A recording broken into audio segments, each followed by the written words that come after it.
Abolitionist European empires. Slavery has existed in Africa for as long as recorded history. Ancient Egypt had slaves toiling away in its fields and on its monuments. Ancient Carthage trafficked in slaves across the Mediterranean, and the Ethiopian kings of Aksum wrote proudly of the slaves they took in war. Slaves were also exported from Africa for centuries before Europeans arrived. The trans-Saharan slave trade lasted for over 1,000 years and dragged about 10 million people across the desert to be slaves in the Islamic world. The Indian Ocean also had a similarly long-lasting ocean-going slave trade, with about 5 million ending up in slave ships, bound and branded for use in foreign lands. These slaves ended up as laborers, domestic servants, soldiers, or more. Male slaves in the Islamic world were typically castrated, which meant that new slaves had to be regularly imported to maintain the population. For this video, we'll focus on Western Africa, where the Atlantic slave trade was centered. West Africa was removed from the Indian Ocean trade and mostly secure from Islamic slave raids, but slavery was still a feature of life there long before the Atlantic slave trade began. A succession of powerful empires occupied the region, which all rested on complex slave systems. The Ghanaian Empire from the 3rd to the 13th century began a tradition of powerful West African imperial states and built much of its wealth through trans-Saharan trading of slaves or goods acquired through slave labor. The salt, copper, and gold that made the Mali Empire and Mansa Musa fabulously wealthy were all extracted with slave labor. Domestic slavery was also common, and Mali was known to import female slaves from the Mediterranean to act as domestic servants in the households of the elites. Most of the slaves were acquired through conquest of neighboring kingdoms or tribal groups who were too weak to defend themselves from the organized imperial militaries. Successor empires like the Songhay, Jolof, and Karbu inherited the social and economic structures of slavery and continued to acquire slaves as they scrambled to establish their own territories.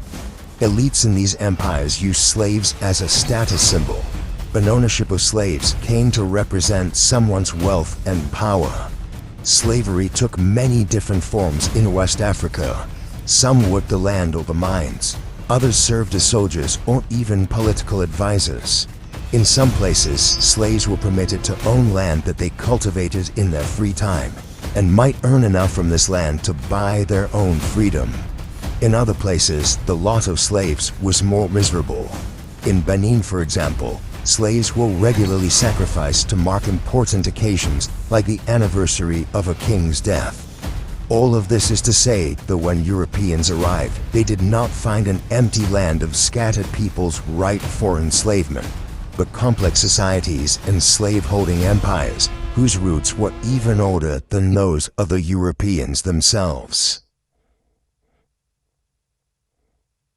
The Atlantic slave trade was started by the Portuguese in the mid-15th century. Originally, slaves were taken to Europe, but this changed in 1526 when the first Portuguese ships carried slaves across the Atlantic to their new American colonies. However, the vision of Europeans landing on an African shore, frightening a tribe of natives into submission and dragging them in chains to their ship, is not representative of what happened for most slaves. Some slaves were indeed taken in European slave raids, but the vast majority was sold to the Europeans by other Africans. The European arrival in West Africa came at the same time as the collapse of the Mali Empire. Various splinter states scrambled over each other to seize territory for themselves. The Europeans with their firearms offered these competing rulers a potential advantage over their enemies. In turn, the huge amounts of captives that these kingdoms acquired in their wars were useful currency to trade with the Europeans. Additionally, the other goods like cloth and ceramics that the Europeans brought were status symbols that the new African elite could use to showcase their wealth and power. Different peoples responded in different ways to the opportunities of European slave trading. The Kingdom of Congo made contact with Portuguese explorers in 1483 and traded thousands of slaves every year. The slaving relationship between the two powers was sophisticated and mutually beneficial. For example, Congolese King Alfonso I saw the Portuguese as a useful outlet for the excess slaves he acquired during his expansionary wars, and he was an eager participant in slave trading. However, he also asserted his own power over it in 1526 by forcing Portugal to submit to his legal framework for slavery, which governed how exactly someone might be enslaved and provided protections for those who were not legitimately enslaved, mostly his own subjects taken by criminal raiders or opportunists. A similar enthusiasm was seen among the various Akan peoples of modern Nigeria. They occupied an area known as the Gold Coast and were similarly prolific as both sellers and purchasers of slave labor. The gold mines that made the Akan so wealthy in the 16th, 17th, and 18th centuries were filled by slaves they purchased from both African and European merchants. As many as a third of the population of the various Akan states were enslaved people. In almost every case, these slaves were from non-Akan ethnic groups. Any sense of African solidarity in the face of European slave trading was almost non-existent. The ethnic divides that split Africa were far older than European contact. It would not be quickly changed by the arrival of foreigners on their shores. There was, of course, resistance. Many European slave ships were attacked by coastal raiders, but these reactions were rare and relatively ineffective. Most of the time, these were small-scale attacks by small tribes or villages near where the Europeans dropped anchor. It was these tiny, disconnected groups who were most vulnerable to slavery, and that shows of defiance rarely saved them in the end. One state that did turn against European slaving was the Kingdom of Benin. The Kingdom of Benin was not the Benin we know today, but a small territory in modern-day Nigeria. Initially a partner in slave trading, by the mid-16th century, the kingdom was facing a serious drain on population, especially among its men. Two rulers, Oba Esigie and Oba Orhobuga, are credited with ending Benin's participation in Atlantic slave trading and closed Benin's ports to European traders. Slavery was not abolished in the country. In fact, the Kingdom of Benin would fight to uphold domestic slavery against Britain in the late 19th century. But this kingdom shows that Africans responded in many different ways to slavery. Each kingdom and ethnic group assessed their own situations and reacted accordingly, whether that was to sell slaves or prohibit it as they saw fit. Of all the slaving states of Africa, none is more infamous than Dahomey. First emerging around 1600 along the southern coast of modern-day Nigeria, Dahomey soared to prominence under the warrior king Agaja in the early 18th century. Dahomey's ace in the hole was a well-trained and well-organized standing army, perhaps as large as 50,000 men or more at its height, which Agaja used to conquer the kingdoms of Alada and Ouida in the 1720s. Alada and Ouida were prolific slave-trading kingdoms, with tens of thousands of slaves passing through their ports. Dahomey's consolidated control of so many slave ports made it one of the most formidable slaving powers in history. The colossal army pushed Dahomey towards slavery for two additional reasons. Firstly, its military culture discouraged men from non-military careers, meaning that slaves were needed to carry out other jobs like agriculture. Secondly, a standing army had to be kept occupied or else it might grow restless and rebel. So Dahomey was constantly attacking other neighboring powers or sending out slave raids to bring back captives. The result was a colossal slave population. According to some estimates, by the 19th century, 2/3 of the kingdom's population were enslaved people.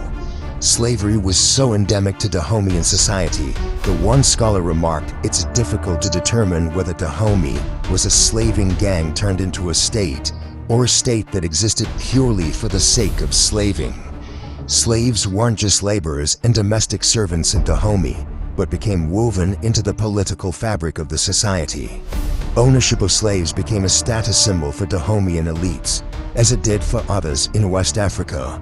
This led to tension between the king and the elites who fought for control over the slave trade. Although it is often characterized as a royal monopoly, even the absolute power of the monarch was not enough to rein in elites who established power bases of their own thanks to their trading of slaves. Slaves also became a part of Dahomeyan religion. The annual customs of Dahomey were a day of rituals and public celebration involving military parades, political debates, and human sacrifice of slaves to appease the spirits and protect the kingdom for another year. Hundreds of slaves were killed, usually with decapitation, and in some years as many as 4,000 people were sacrificed on a single day. A similar display of mass sacrifice was required for the funeral of a king, and might occur on a smaller scale for any number of other rituals or social events. Dahomey remained committed to slavery even as the European powers began their crusade against it. In 1818, King Kezo was forced to make concessions to the British, including the abolition of slave sacrifices, and by the 1840s, Kezo was being pressured to end the slave trade altogether. But he refused. "The slave trade is the ruling principle of my people," Kezo told the British. "It is the source and glory of their wealth." The mother lulls the child to sleep with notes of triumph over an enemy reduced to slavery. When the British managed to force a treaty on Kezo that ended slave trading from Dahomey's ports, it was a source of bitter resentment. The Dahomeyans subverted it by selling slaves overland to be sold through ports not bound by the treaty's terms. Eventually, the resentment caused a total breakdown of relations, and Dahomey abandoned the treaty entirely by the late 1850s. They pivoted towards an alliance with France, who were less zealous in their anti-slavery attitudes. But the collapse of the slave trade would soon bring down the kingdom. As the kingdom's main source of wealth failed, it was forced into desperate raiding and conquest that antagonized the French. After attacking a French allied town in 1889, France waged 2 wars against Dahomey, citing its penchant for slavery as a legitimizing moral cause, and toppled the kingdom in 1894. A common misconception about European imperialism in Africa is that colonization and slavery always worked hand in hand. The Europeans sent down their claims in Africa to furnish their endless desire for slaves. This was true at certain times. Portugal's colonies, such as those in Angola, were an important source of slaves. By the late 1700s, Portugal's thirst for able-bodied male slaves to work their American plantations meant that Angolan women outnumbered men in their homeland by at least 2 to 1. However, the vast majority of European colonization in Africa occurred after the abolition of slavery. It would be more accurate to say that anti-slavery motivated European colonization. We have already seen how France conquered Dahomey in part to end its slave trading. A similarly hard line against slavery was taken by the British. For example, in 1851, the Royal Navy laid siege to the Nigerian city of Lagos and its king Kosco because the king refused to end the slave trade. After a furious naval bombardment, the British compelled Lagos to abolish the trade, forcibly freed every slave in Lagos's territory, and expelled all slave traders from their land. The British later imposed abolition on all of Nigeria. Some historians have noted that while Britain was quick to abolish trading, domestic slavery took a lot longer to root out in Nigeria. The British were concerned that moving too quickly to end slavery there would provoke unrest and resistance from the Nigerians themselves. Abolitionism was similarly evident in the British conquest of Benin in 1897. After the massacre of a British merchant expedition in January of that year, the British launched a punitive military strike against Benin City. Slavery was once again among the justifying causes of the attack and subsequent colonization of the kingdom. According to eyewitness accounts, the King of Benin sacrificed hundreds of its slaves in hopes of acquiring divine protections against the approaching British. The The British repopulated the decimated city with freed slaves and offered total emancipation and resettlement to any slave who escaped to their territory. Benin's elites were slow to embrace the change, and British authorities were still trying to stamp out native slavery there into the 1920s. That is not to say that there weren't African abolitionists. There certainly were, not least of all the slaves themselves. But there were many in Africa willing to fight and die to uphold the ancient institution.